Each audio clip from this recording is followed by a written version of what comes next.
Olá pessoal, então hoje a gente vai finalizar a parte sobre polinômios. Nós já falamos sobre eles na última aula. Hoje nós falamos sobre grau de um polinômio, nós falamos sobre as raízes de polinômios, sobre operações e finalizamos falando sobre divisão de polinômios, utilizando os dois métodos mais conhecidos, que é a divisão pelo método da chave e o dispositivo de Bri-Ruffini. Lembrando que o dispositivo de Bri-Ruffini ele é usado apenas quando o polinômio divisor ele é do primeiro grau, ele é de grau 1. Se ele for de grau 2 ou maior, só utilizando o método da chave.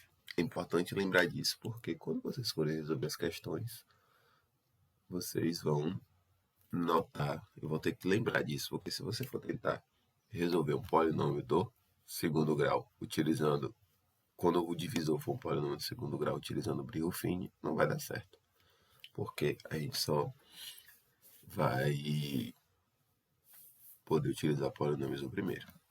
Então vamos lá. Hoje a gente vai falar sobre as relações de Girard, que elas vão mostrar como a gente encontrar as raízes de equações polinomiais, como a gente determina. A gente vai ver como é que a gente resolve uma equação polinomial e vai ver alguns teoremas relacionados às equações polinomiais, ok? Então vamos lá. O primeiro teorema que nós vamos ver hoje, gente, é o teorema do resto. E ele diz o quê? Quando a gente divide um polinômio, tá, por um binômio do primeiro grau, ou seja, esse binômio, gente, do primeiro grau do tipo ax mais b, ok? O resto que você obtém vai ser igual ao valor numérico desse polinômio quando você faz x igual a menos b sobre a, que no caso é a raiz do polinômio divisor. Beleza? Vamos ver o exemplo aqui. Observe, determinar o resto da divisão de um polinômio desse tipo aqui, ó, 3x ao cubo menos 4x ao quadrado mais x mais 1 por x menos 2. Ok? Sem efetuar a divisão. Primeiro passo, determinar a raiz de g. Ó. Então, como é que a gente determina a raiz de um polinômio? A gente iguala ele a zero e encontra o valor de x, que torna a igualdade verdadeira. Então, ó, x menos 2 igual a zero, passo 2 para outro membro, x igual a 2. Então, o que a gente faz? A gente vai aplicar, vai calcular o p de x. No nosso caso aqui seria o f de x. Ok? Então, ou seja, a gente vai fazer x igual a 2 nesse polinômio f aqui. Ó. Então, quando a gente tiver x, eu coloco 2. Ó. Então, a gente vai calcular o p de 2, que vai ser o nosso resto. Certo? Então, o resto da divisão desse polinômio f pelo polinômio g é só você calcular o p de 2. Então, ó, 3 vezes 2 ao cubo, menos 4 vezes 2 ao quadrado, mais 2, mais 1. Isso aqui, gente, fazendo as continhas rapidamente, vai dar 11. Então, se você pegar aqui, ó, dividir esse polinômio por esse, o resto é 11. Aplicando o dispositivo de Bri-Ruffini, aí a gente encontra esse resto aí facilmente, que é só para calcular Bri-Ruffini, só recapitulando as aulas anteriores, a gente calcula a raiz do polinômio divisor, ok? Então seria x igual a 2, então nossa raiz é 2, coloca o 2 lá e depois passa a barra e depois coloca todos os coeficientes do polinômio que eu vou dividir. E aí vai fazendo aquele procedimento, ok? Outro exemplo aqui, pessoal. Sejam 4 e 12, respectivamente, tá? Os restos da divisão de um polinômio p de x por x menos 1 e por x menos 2.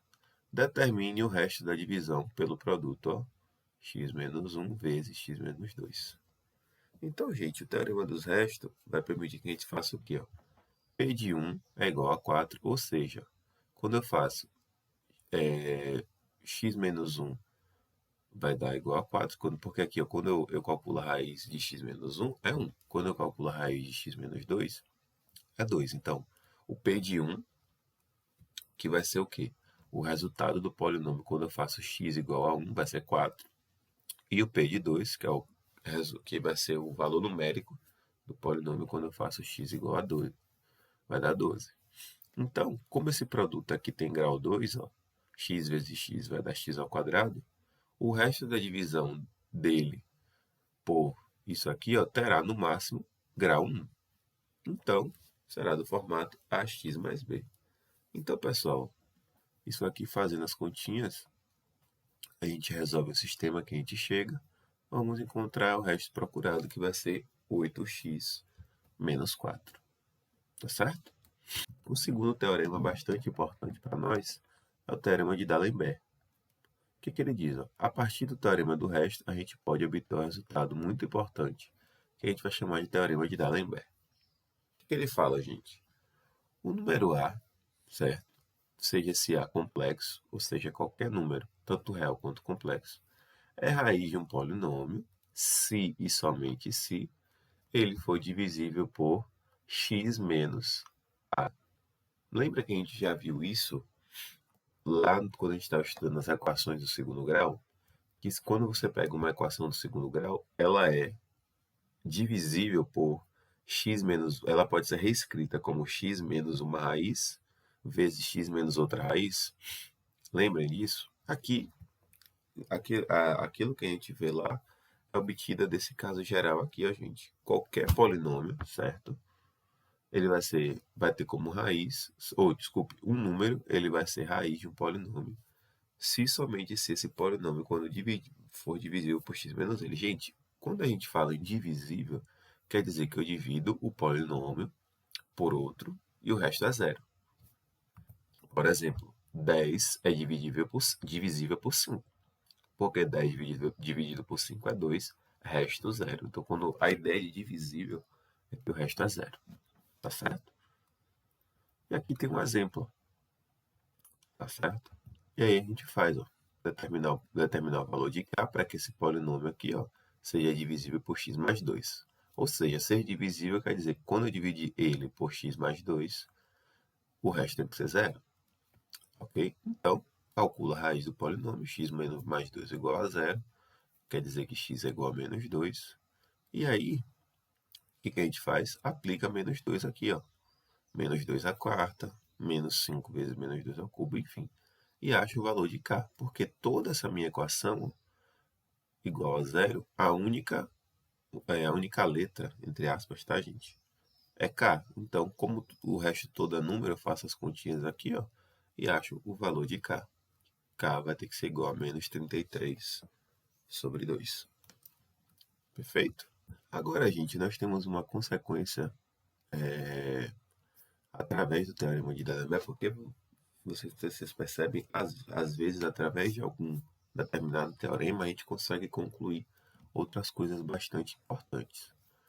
Se o polinômio ele é divisível por x menos a e também é divisível por x menos b, não importa quem é a e b, desde que eles sejam diferentes, certo? Então, se ele é divisível por x menos 1 e por x menos outro, então ele é divisível pelo produto dos dois, x menos a vezes x menos b. Quer ver? Ó? O polinômio x ao cubo menos 7x menos 6 é divisível por x menos 1 menos 3 e por x mais 1. Ok? Então, o que acontece? Ó? Como é que a gente sabe disso? A gente aplica o teorema de D'Alembert. Ó, calcula o P de 3, porque 3 é a raiz do primeiro divisor. Depois calcula o P de menos 1, que seria a raiz do segundo divisor. Ok? E aí, gente, nós chegamos às equações polinomiais. O que seriam essas equações polinomiais? Basicamente, é só você pegar uma equação irredutível a p de x igual a zero. Ou seja, é só você pegar, gente, o polinômio, igualar ele a zero. Ok? Basicamente, a equação é isso. A gente já viu função polinomial e agora equação polinomial. Então, quando a gente fala de função, por exemplo, a gente fala de função, não, quando a gente fala de equação, a equação do primeiro grau, equação do segundo grau, todas elas estão igualadas a zero, na sua forma geral. Então, a equação polinomial é a que você pegar um polinômio e igualar ele a zero. Ok? Por exemplo, aqui, ó, essa equação aqui, isso aqui é uma equação polinomial porque está igualada a zero. e ela é do grau 3. E aí, pessoal, a ideia de raiz de uma equação é aquela ideia que a gente já conhece de raiz de polinômio. Ele, um número real ou um número complexo, ele vai ser raiz de uma equação polinomial, ou seja, de um polinômio igual a zero, por exemplo. Eu vou pegar aqui um número e dizer que ele é raiz dessa equação polinomial quando eu encontrar um número de tal forma que, quando eu substituir esse número aqui por esse x por esse número, essa equação aqui vai ser igualada a zero. Perfeito? Então, quando eu encontrar esse valor, eu encontrei a raiz dessa minha equação. Perfeito? E aí, pessoal, nós chegamos no terceiro teorema.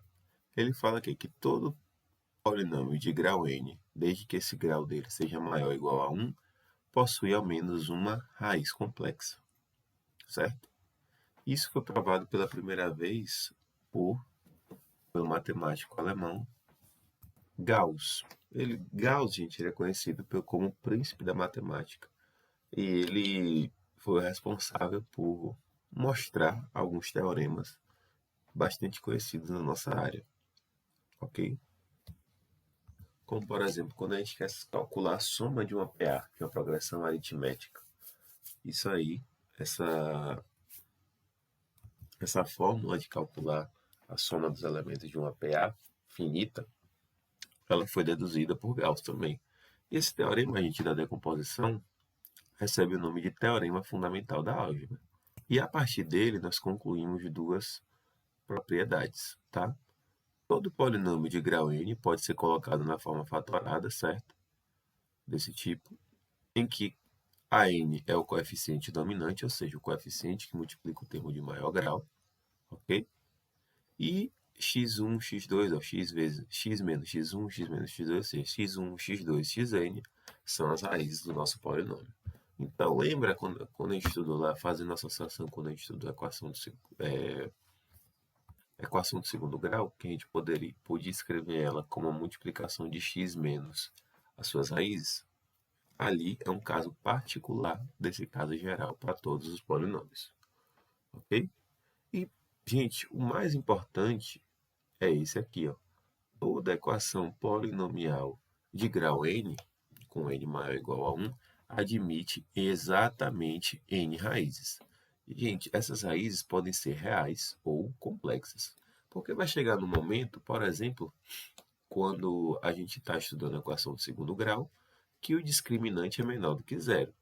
E a gente diz que aquela equação ela não possui raízes reais.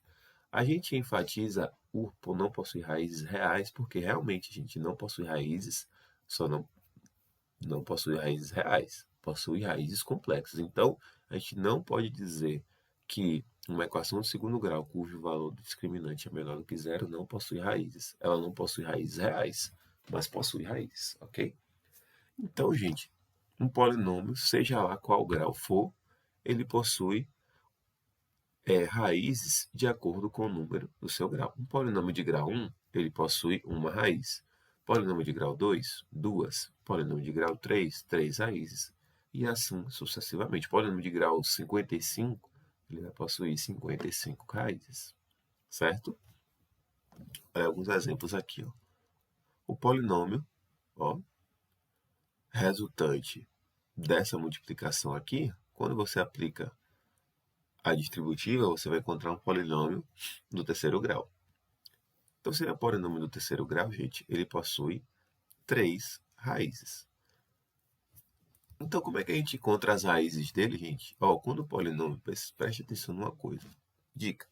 Quando o polinômio aparece na sua forma fatorada, é bem mais tranquilo de encontrar suas raízes. Por quê, pessoal? Porque nesse caso aqui, por exemplo, eu tenho um polinômio na forma fatorada 2 vezes x mais 1, vezes x menos 3, vezes x mais 2. Quando eu quero encontrar as raízes, é só igualar cada parcela dessa multiplicação aqui a zero. Então, vou igualar 2 vezes x mais 1 a zero e aplico a distributiva. Vai ficar 2x mais 2. 2x mais 2 igual a zero. E aí você resolve essa equação do primeiro grau. E você vai encontrar que x igual a menos 1. X menos 3 igual, quando você iguala a zero, vai ficar x, que a raiz é x igual a 3. E quando você iguala x mais 2 a zero, vai ficar x igual a menos 2. Então, você vai encontrar as raízes, ó, menos 2, menos 1 e 3. Outro exemplo aqui, pessoal. Nós temos esse outro polinômio aqui, ó. Ele pode ser escrito na forma, ó, 3 vezes x menos 2, x menos 1 ao quadrado, x mais 3 ao cubo. Fazendo a multiplicação aqui, ó, ele vai ser um polinômio do sexto grau, certo? Cujas raízes, em um total de 6, são as raízes de cada um de seus fatores, certo? Mas observe uma situação aqui, ó. Aqui é 3 vezes x menos 2, aparece uma vez só. Aqui é x menos 1 ao quadrado, então vai aparecer duas vezes, ó, x menos 1 vezes x menos 1. Então, ele vai aparecer duas vezes. Aqui é x mais 3 elevado ao cubo. Lembre-se que o número ao cubo é ele vezes ele 3 vezes. Então, vai aparecer 1, 2, 3. Então, observem, pessoal, que eu vou ter 1, 2, 3, 4, 5, 6 parcelas, ou seja, 6 fatores desse polinômio do sexto grau. E cada fator desse vai me gerar uma raiz. Vocês vão perceber que essa raiz aqui, ó, ela é única, certo? Quando você iguala esse polinômio, esse seu binômio aqui a zero, você vai encontrar uma raiz e ela é única. Quando você iguala x menos 1 a zero, depois iguala x menos 1 a zero, vocês vão perceber que a, a raiz vai ser igual, tanto aqui quanto aqui. E nesses três casos aqui, nós vamos ter três raízes iguais.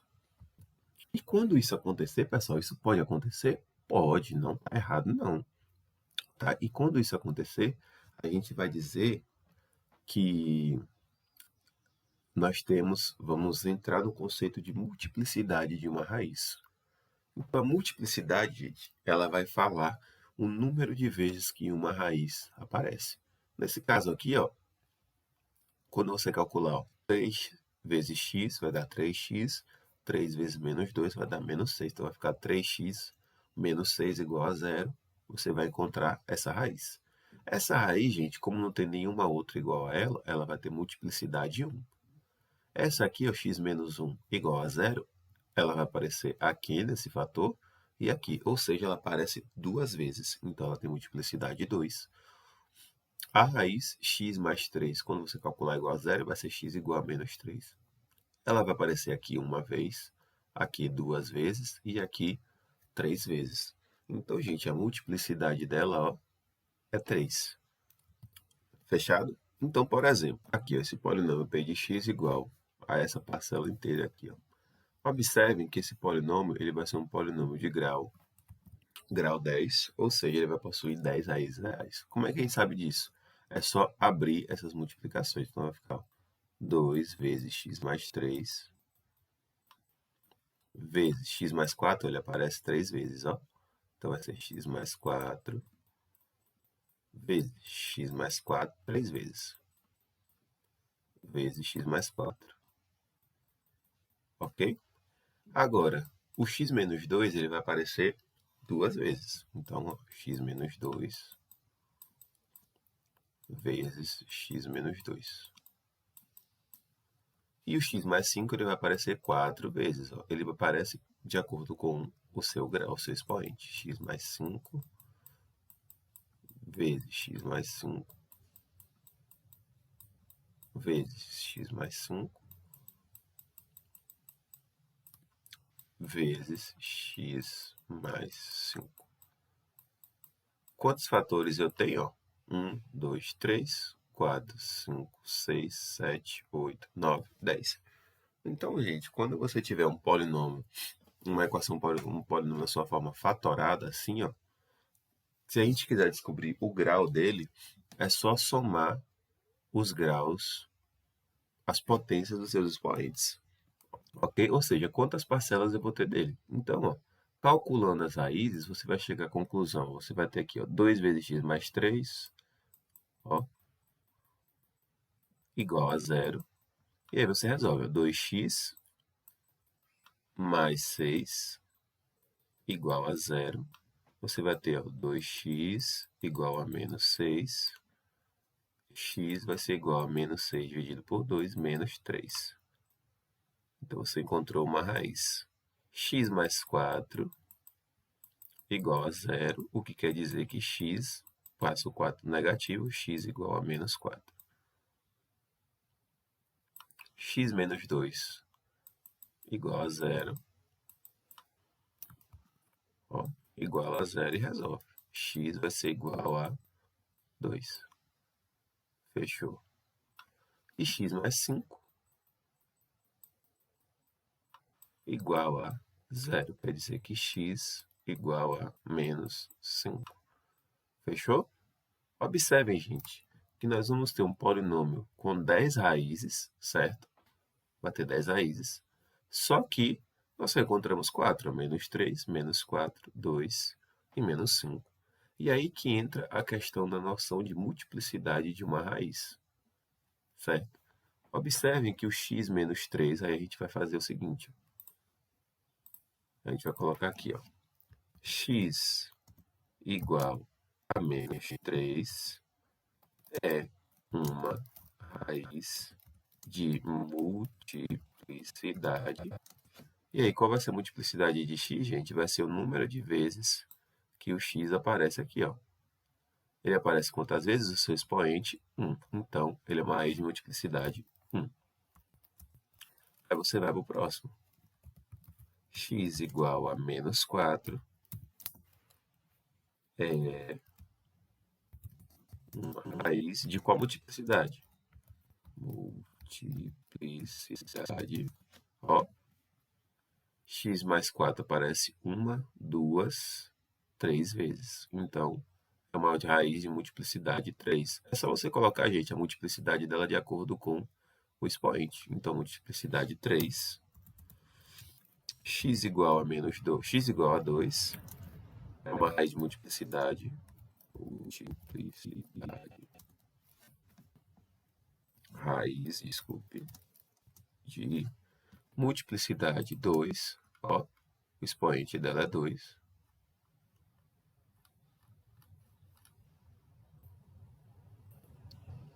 Pronto. É uma raiz de multiplicidade 2.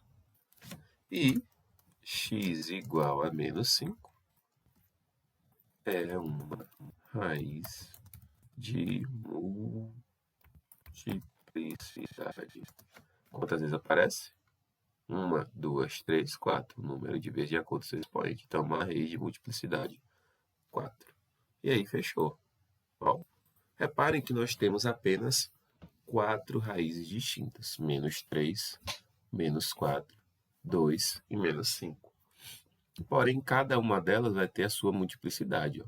Menos 3, multiplicidade 1, menos 4, multiplicidade 3, 2, multiplicidade 2 e menos 5, multiplicidade 4. Então, ela teria que ter quantas raízes? 1, 2, 3, 4, 5, 6, 7, 8, 9, 10. Quantas vezes cada uma delas? Ó, o 3 aparece, menos 3 aparece 1, a outra aparece 3, aqui já dá 4, mais 2, 6, mais 4, 10.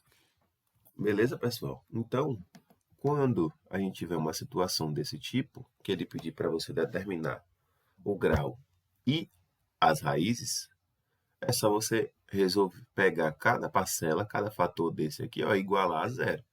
Ok? Aí você acha, como a gente achou aqui, as raízes. E depois você vê, ó, tal raiz tem multiplicidade tanto. Outra raiz vai ter outra multiplicidade. Essa multiplicidade vai representar o número de vezes que ela aparece. O menos 5 aqui ele vai aparecer 1, 2, 3, 4, 5. 1, 2, 3, 4. Porque eu não fiz as outras, porque são todas iguais.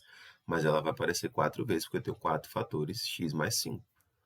O x menos 2, ele vai aparecer 2 vezes. Porque eu tenho 2 fatores x menos 2. E assim sucessivamente. E o grau do polinômio é só você somar os fatores aqui, ó. Aparecem 4 fatores x mais 5, 2 fatores x menos 2, 3 fatores x mais 4 e 1 fator 2x mais 3. Soma tudo, vai dar o grau 10. E aqui, pessoal, por último, mas não menos importante, nós chegamos nas relações de Girard. Algumas relações, gente, existem algumas relações entre os coeficientes e as raízes de uma equação polinomial, estabelecidas pelo matemático Albert Girard. Essas relações serão úteis em determinadas situações para a solução ou resolução de algumas equações polinomiais. certo? Então, antes da gente mostrar o caso geral, gente, é importante a gente ver para alguns casos específicos que a gente conhece. O que seriam as equações de Girard, gente? Elas vão associar, elas vão estabelecer relação entre os coeficientes do polinômio e as raízes. Primeira relação, gente, ó, lembra um polinômio de grau 2, lembra que a gente fala sobre a soma das raízes e o produto entre as raízes? A soma das raízes é menos b sobre a, coeficiente b menos sobre o coeficiente a, e o produto das raízes é o coeficiente c sobre o coeficiente a. Lembra disso? A gente já viu isso lá quando a gente estava estudando equações do segundo grau. Essas relações, gente, elas surgem a partir das relações de Girard, que são um caso mais geral, que é um caso para uma equação independente do número do grau dela. Mas para uma equação de grau 2, ela funciona dessa forma. A soma das raízes é menos b sobre a, o produto das raízes é c sobre a. Já numa equação de grau 3, vai aparecer uma terceira relação. Ó, a soma das raízes continua menos b sobre a, certo? A soma das raízes, gente, de qualquer equação, ela vai ser menos o coeficiente b sobre o a, certo? Menos b sobre a. Já aqui na equação do terceiro grau, o produto das raízes ele vai ser menos o coeficiente d sobre a. Então, gente, o produto das raízes de uma equação, seja lá o grau que ela tenha, vai ser o coeficiente, o termo independente, dividido pelo coeficiente do termo de maior grau. Aqui no nosso caso, ó, o termo independente é C, o termo de maior grau é A. Beleza? Então, C sobre A. Na equação do terceiro grau vai ser a mesma coisa. Ó. O termo independente, que é o D, dividido pelo coeficiente do termo de maior grau. Ok? Só que nesse caso, gente, é negativo, então é menos D sobre A. E aqui, ó, eu tenho uma terceira relação. Ó. A soma dos produtos de duas raízes, ó, produto das duas primeiras, mais a primeira e a terceira, mais a primeira, a segunda vezes a terceira, é igual a C sobre A. Numa equação do quarto grau, funciona dessa forma, só que aí vão aparecer mais uma relação. Ó. Então, você vai pegar a soma das raízes, menos B sobre A, continua. O produto das raízes agora vai ser E sobre A. Por que E sobre A? Porque E, gente, vai ser o nosso termo independente. Uma equação do quarto grau, ela tem essa forma geral aqui, certo? Então, ela vai ser o termo independente dividido pelo coeficiente do termo de maior grau.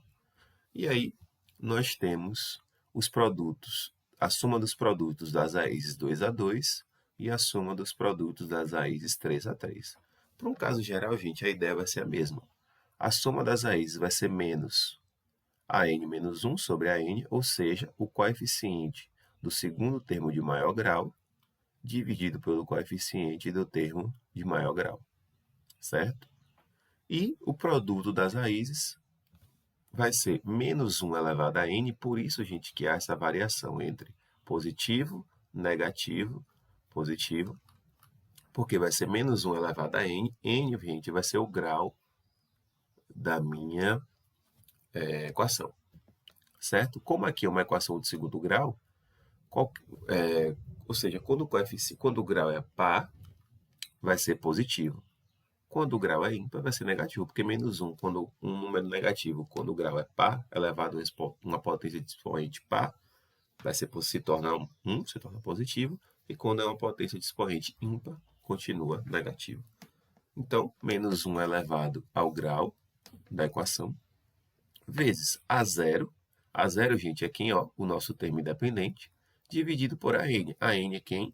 O coeficiente do termo de maior grau. Sempre desse jeito. Então, sempre a soma vai ser b sobre menos b sobre a.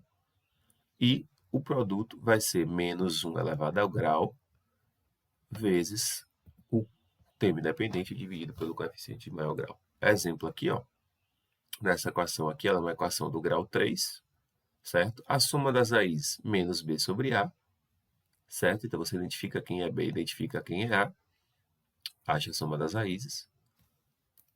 E assim, pessoal, a gente finaliza nossa aula de hoje. Na nossa próxima aula, como a aula de hoje ela é mais curta, eu ia resolver alguns exercícios com vocês, mas vou deixar para a nossa próxima aula, tá bom? Então, pessoal, até a próxima aula. Na nossa próxima aula, a gente vai finalizar falando sobre o plano cartesiano e eu já vou passar a lista de exercícios para vocês, ok? Uma lista de exercícios, não, uma lista de revisão para vocês, certo? Então, se cuidem e até a próxima. Tchau, tchau.